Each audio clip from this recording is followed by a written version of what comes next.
This was meant to be a safe haven, a place where children could grow up in peace, away from Somalia's civil war. A place where people could live their lives.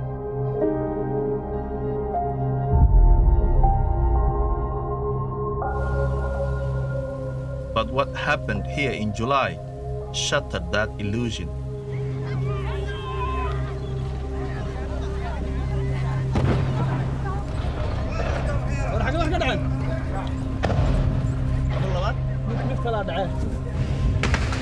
ودهم كل ساعة مش حبتك دعيسة.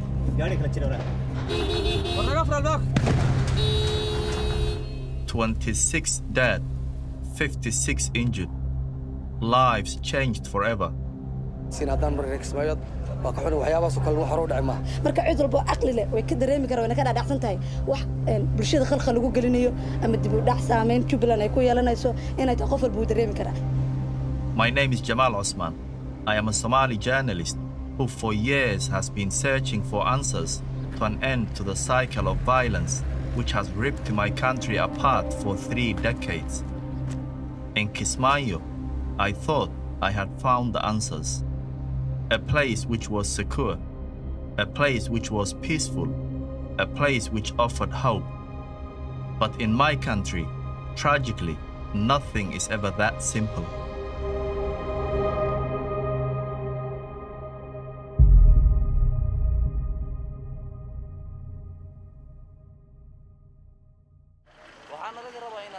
Another day in Somalia, another fighting patrol to the front line by the Jubaland armed forces. Young Somali men gearing up to kill other young Somali men, the way it has been for much of my life.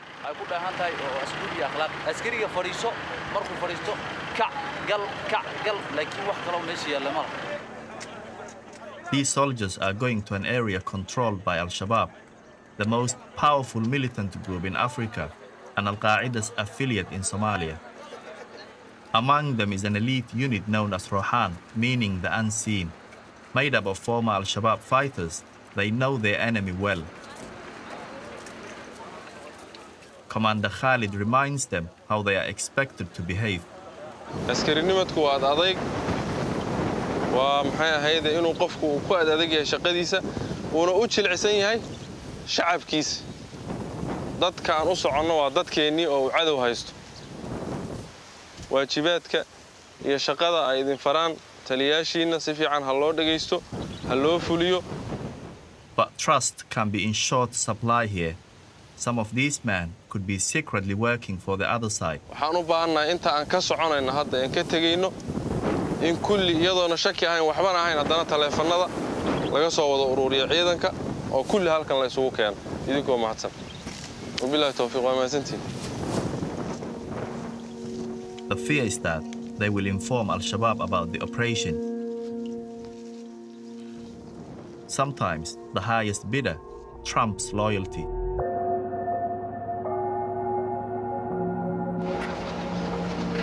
I am traveling with Commander Khalid in an armored vehicle.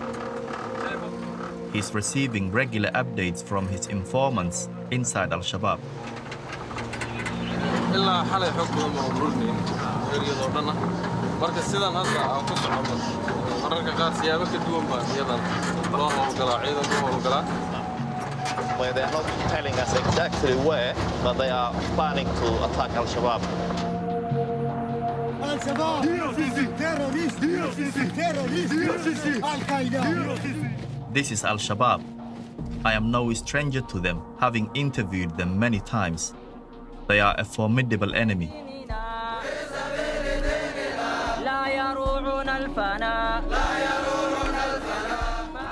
Formed around 2006, Al-Shabaab controls large swathes of territory in southern and central Somalia, including parts of Jubaland. They want to overthrow the Somali government and establish a state based on their interpretation of Islam. Yeah, we've been driving for 2.5 hours now, and the commander told us that we are very close to the front line, so I have got to put on my body armor.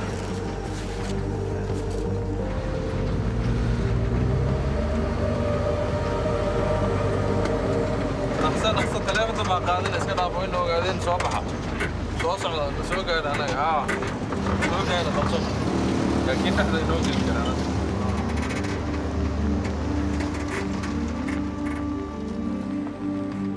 Berhani village, 50 kilometers outside Kismayo, Jubaland's regional capital. Jubaland forces search the area. They rush to a house where they are told Al-Shabaab fighters are hiding.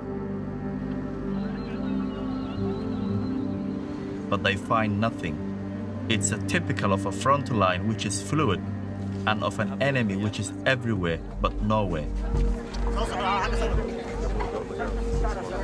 Commander Khalid tries to win villagers over to the Jubaland cause.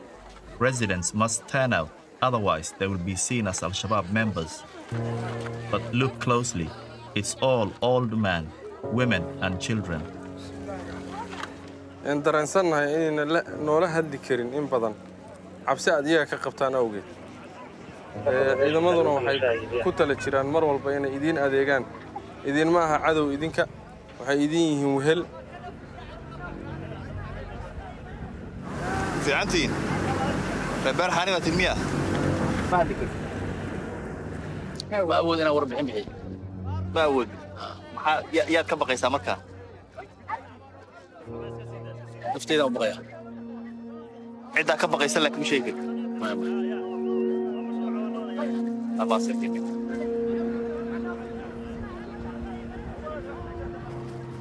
The strategic port of Kismayo exists in a bubble of security of around 50 kilometers circling the city. It's propped up by Kenyan army firepower. Today, the man in charge returns from a foreign trip.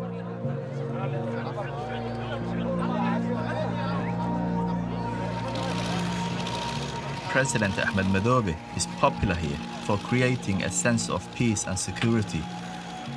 There hasn't been a major attack by Al-Shabaab since he came to power 7 years ago. By contrast, in the Somali capital Mogadishu, major attacks are commonplace.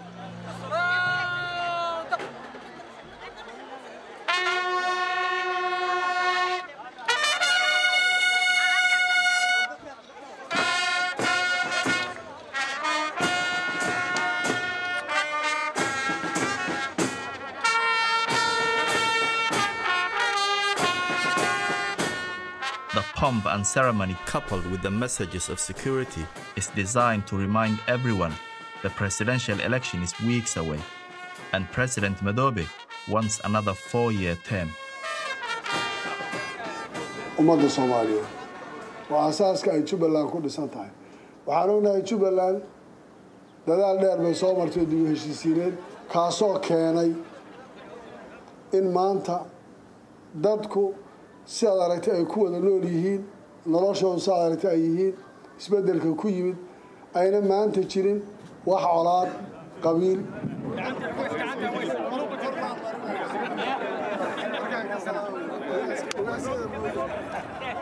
This is a man who has become one of the most powerful politicians in Somalia.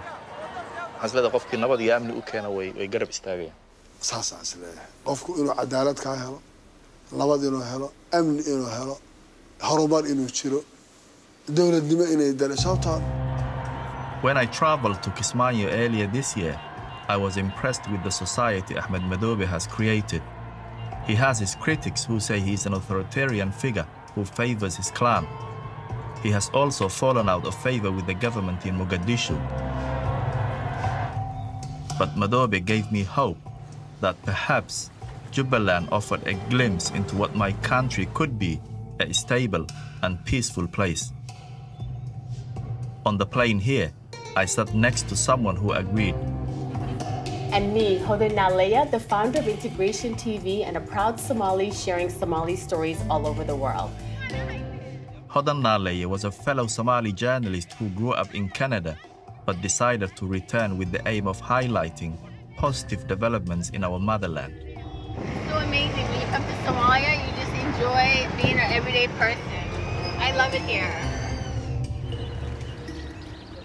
Keeping Kismayo safe is a complex political juggling act, and President Madobe needs to work hard, most especially in areas recently captured from Al-Shabaab. Military discipline is key to building public confidence in his rule. If soldiers kill a civilian, which has happened, they can be executed. Meeting with elders here is crucial. In Somalia's clan-based society, these men hold the real power. If he keeps them happy, he will keep this place safe, and more importantly, they won't give their sons to Al-Shabaab. maradii saddexaad ee deegaankan u yimaado madaxweynuhu maalintii reer Jubbaland dalkan ay yimaadeen dawladda ay timid ee ay degtay ilaa hadda lagu joogana waxba yimaada ilaahi ani adigaasna kulmin uma ogeey codsiyadayna waxay ahaayeen ugu darnaay biyahaas marka madaxweyne waxaan codsanaynaa maadaama aan nahay deegaan wax qabad dhab ah oo degdeg ah oo indhahayna ku aragno oo aan ahayn kuwii dhagaha loogu sheegi jiray inaan aragno balkaa biyaha aan culayska saarada waxaan idin kala galbada ha noqoto inaad la shaqaysaan oo ciidanka amniga aad la shaqaysaan oo isku xidhnaantiina ilaalisaan oo odayga iyo hooyada iyo dhallinyarada iyo kulli la wada shaqeeyana danta guud baa ku jirta. It's a dramatic transformation for a figure who was once an Islamist fighter himself. He turned against his former jihadist comrades following 2 years of captivity in Ethiopia. Released in 2009, he went on to battle them for control of Kismayo. In 2012, with the help of Kenyan forces, he was victorious. شبابك waxaan isku diiday waxay ahayd siday u socdaan iyo diinta sheeganaya markaan war khalad kala jira waxaan islaamku ma qabo dib ha looga soo noqdo waxaan aan xaqiijinaa waxa uu yahay oo ay diideen sabab ula saaxiibi karaan ma jiro tasaakiin waa taan ilaa hadda rabo inaan ula dagaalamo dagaalkoodii ugu sii jira markaa mid iga dhamaanaysa Others here have taken the same path. The Rohan are a special unit made up of former Al-Shabaab fighters. I met them to find out why they turned against their former comrades. Their commander is Abdikadir. Annaga kaskeena isku geeyne. Annaga na codsana inaan meeshan fadhano oo wadankeena adigu ka qabano. Lana ma qasban. qorigan aniga waxaan u qaatay dalkii dadkiina u dagaalamo. Okay. haddana waan dagaalamayaa. ilaa iyo Al-Shabaab ay soo gabgabowdo dhulka aan ku darno waa dagaalamayna. waalid iyo anaga ma kulmi jirin. xaasna weligii hatta ma shukaansan jirin. aan ka xishoon jiray. laakiin inta markaa imaaday waa wareereebo.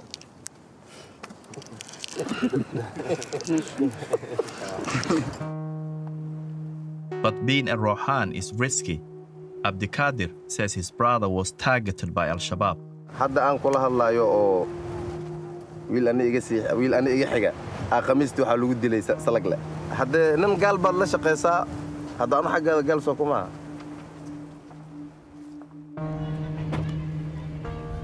Today is Abdikadir's day off, and he heads home to see his family with some sweets and a new football for the kids.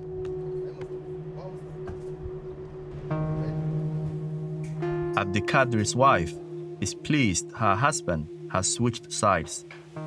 isbedel weyn aan ku arkay shabaab markuu la shaqeyn jiray hadda dawladii markuu shaqeynayo ma sha Allah tahay shabaab dib aan ku qabnay 7 bilood 8 bilood wada maqnaana duurku ku jira dagaal uu aaday ku shilinka lagu muusinay bil ilmaha malahan rafaad qorigan horta waxaan u wataa anaa mustaqbalkii oo saan lagu dhalay anaa imahayga in mustaqbalkooda sida hadda aan ku suganahay inaan ku bedelnaadaan raba qorisaas u wataa Abdikadir feels he's made the right move at the right time. He could have ended up here. This is Kismayo's highest security prison. Alleged Al-Shabaab fighters are held here, some without trial. Jubaland authorities say these men are all Al-Shabaab. Muhammad and Ilyas are accused of killing this man. Sheikh Abdullahi made his name as an Al-Shabaab preacher, but he later turned against the militants, preaching anti-Al-Shabaab messages. He was executed in broad daylight in this city 3 years ago. Muhammad and Ilyas have agreed to talk to us. أنا وصلت وطلعت. ما معايا القف بقى تولدني. أنا قعدت إذا قف كمان توجنا لكن كل ركبة إلى جري. هذا التعافس مو يدي سنة يتعرض خليه. عرفت سمان. هذه أتمنى هو يدي سنة. أنقص أنا قعدت إذا أنكو جيسن لكن لوك أنكو لها وهو يدي سنة.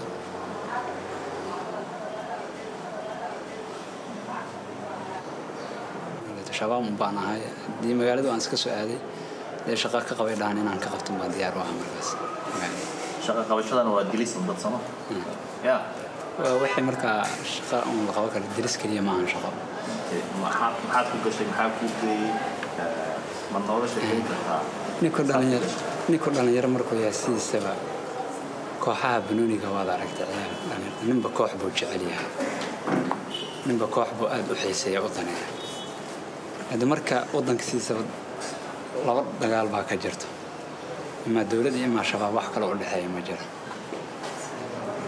سامي كم ويدينا يقول هذا عروض تسأل كلا ما تحبيه أنا كمان أنا دين بندلي إما أنا عروض كدي لكم أنا دين مركان كله لكن وكو هذا سنتي صح أنا كو هذا سنة دي ما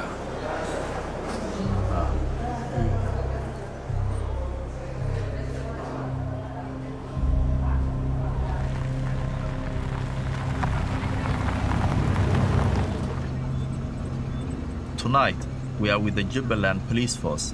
Rumors abound Al-Shabaab have smuggled 3 vehicles laden with explosives into the city and are preparing to carry out attacks.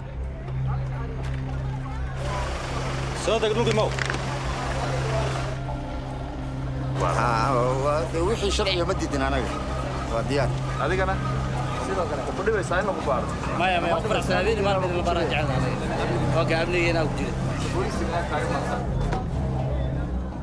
waxaan oran karaa shacabka oo kalsooni aan ka haysano waxaan aad u taageerayaa shacabku aad u waxaynayaa inay iyagu yihiin cunsurka dhabta ah ee barnaamijka iyo laba anagoo aqoonta aan u leenahay shabaab iyo qaabka u fakarayaan laftigeeda ka faa'iidaysaneen inaan aad u isticmaalno inaan xoojinno informationka inaan helno.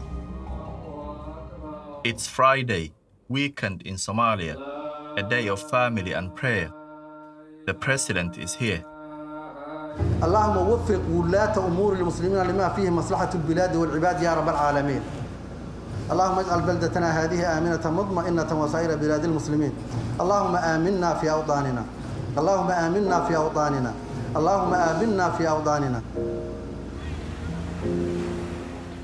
In the late afternoon, families relax. Our cameraman Ahmed Farah films them. Suddenly, he hears a loud bang, and the children start running, scared, and shouting, "Explosion! Explosion!"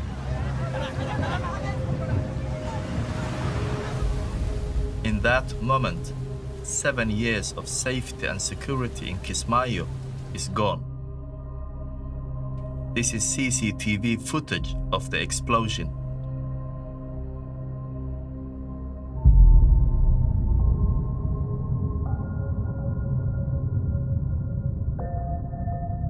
It was an Al-Shabaab attack on the Medina Hotel as people were taking afternoon tea. A suicide bomber rammed a car containing explosives into the hotel gates.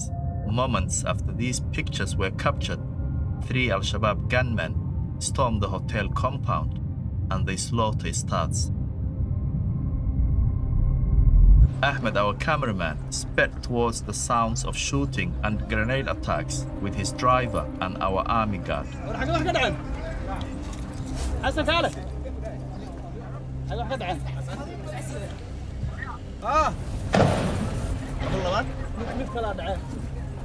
عليه محمد انت نظام نجاوب كسرنا ودو كسر عطاي مش حبتك دعيسه قاري كلا جيره كلا جيره صاحب بخاري كلا جيره كلا جيره انا ما بخاري ما يدبون ناخذ بخاري بس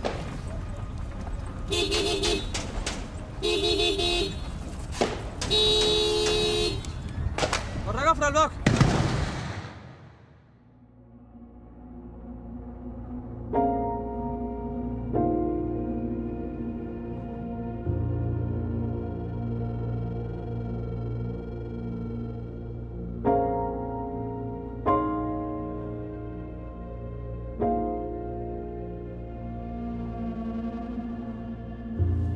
The battle between the Al-Shabaab gunmen and government forces lasted 12 hours. It ended with 26 dead and 56 injured. 3 attackers died. 1 was captured alive. One of the first to be killed was the lady I met on the plane, Hodanale. She was heavily pregnant at the time and left 2 young sons behind. Hodan will never leave Kismayo, the city she praised to the whole world. She was buried alongside her husband Farid, also killed in the attack on the outskirts of the city. meydka aan aasanno ummadda Soomaaliyeedna kulligood aan leeyahay sabir iyo iimaan Allah idinka siiyo aanan u ducayno assalaamu calaykum waraxmatullaahi wabarakaatuh. The attack has undermined everything President Madobe has worked for. His authority diminished.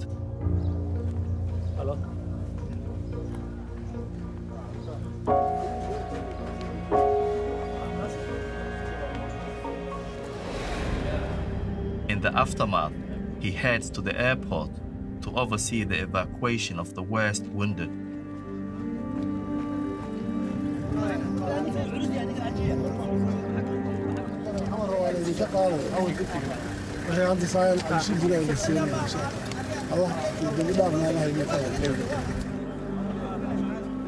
It's important to show he is in charge.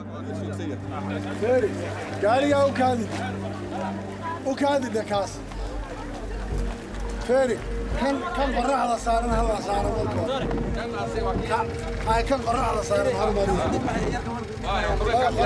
قرع على صار الله هالمريض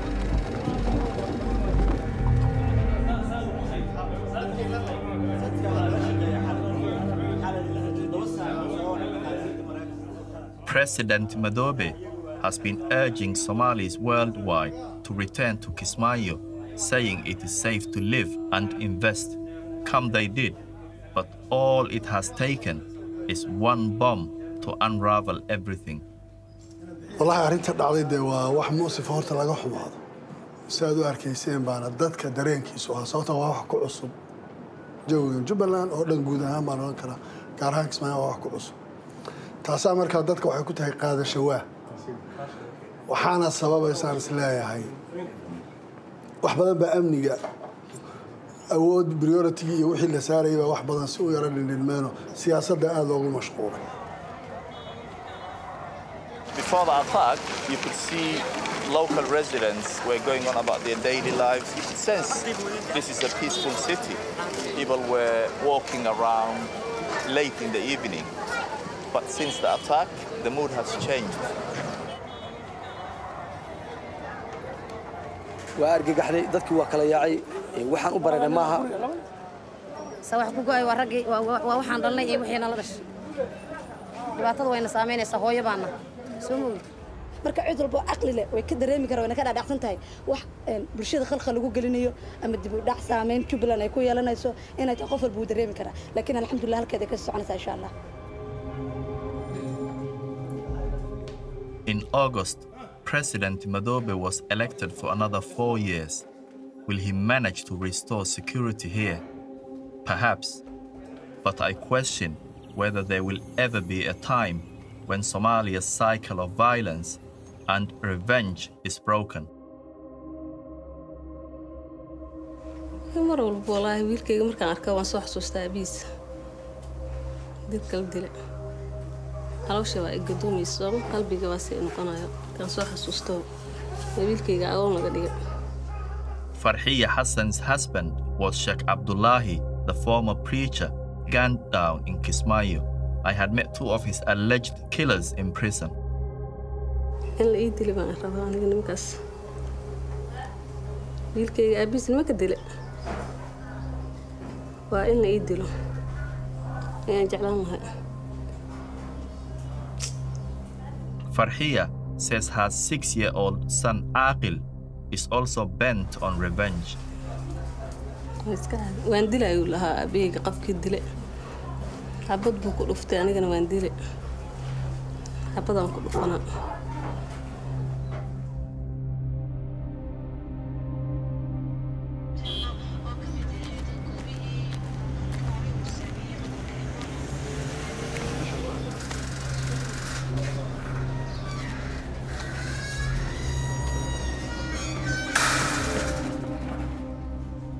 I showed footage from Farhiya's interview to Ilyas and Muhammad, the man accused of Sheikh Abdullah's murder.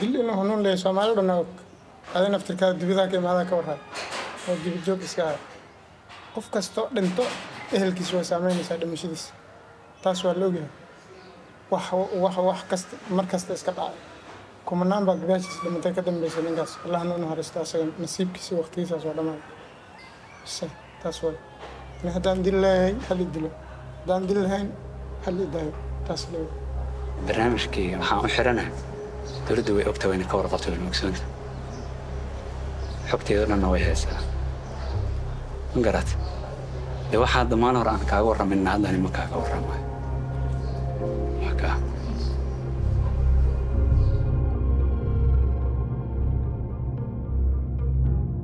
It remains to be seen what fate awaits Ilyas and Muhammad.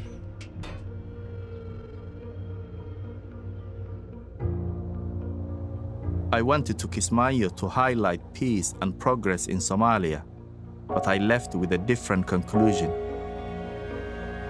Hodan Nalaye's wish was to see the whole of Somalia united in peace. It feels to me that dream may have died with her.